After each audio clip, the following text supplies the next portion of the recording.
Risk is also a great detector of where you're holding the tensions in your body associated with your belief systems, your BS, of when you didn't feel safe or had a traumatic experience in the past, such as my jumping the hurdle, right? And I briefly touched upon how the activation in your body is something that is hardwired in your central nervous system to keep you safe, that amygdala, your alert system, which is wonderful for when you're wanting to apply your defensive driving skills, right? Through interstate traffic or across a busy street. But most of the time, our central nervous system is hijacked by everyday thoughts.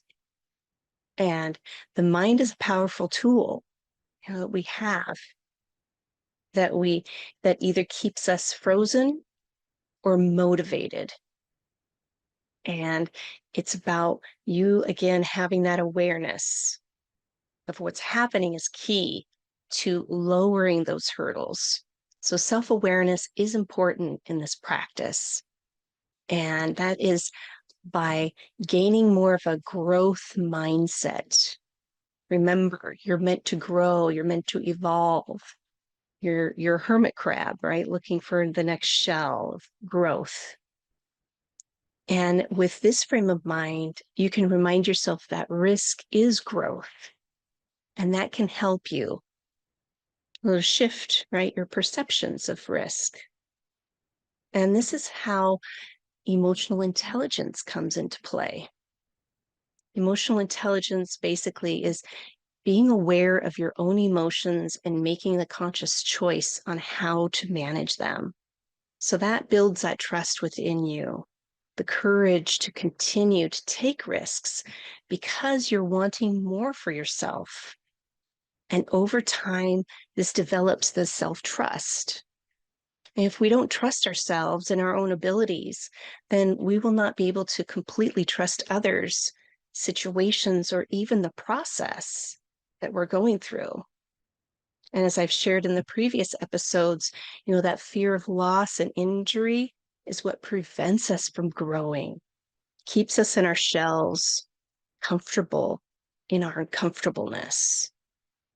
So when we develop that trust through emotional intelligence, then we're more able to take smaller risks, right? Clear those shorter hurdles without stumbling.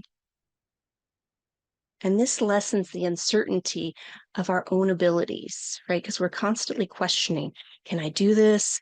And am I able? Having all that going in your mind, that will help dissolve that a little bit more.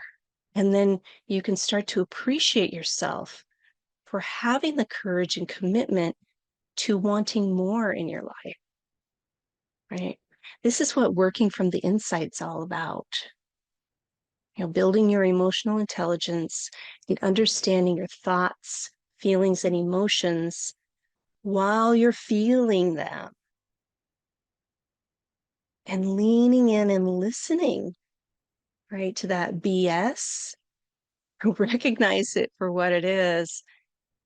And that will help you gain more clarity and focus on what it is that you are wanting. And this practice can build momentum.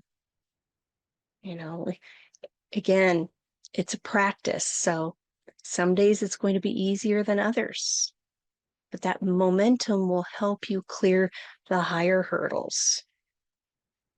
So what are you willing to risk today? It doesn't have to be big or even life-threatening. Just by asking yourself, what am I willing to risk today, is a great start to lowering those hurdles.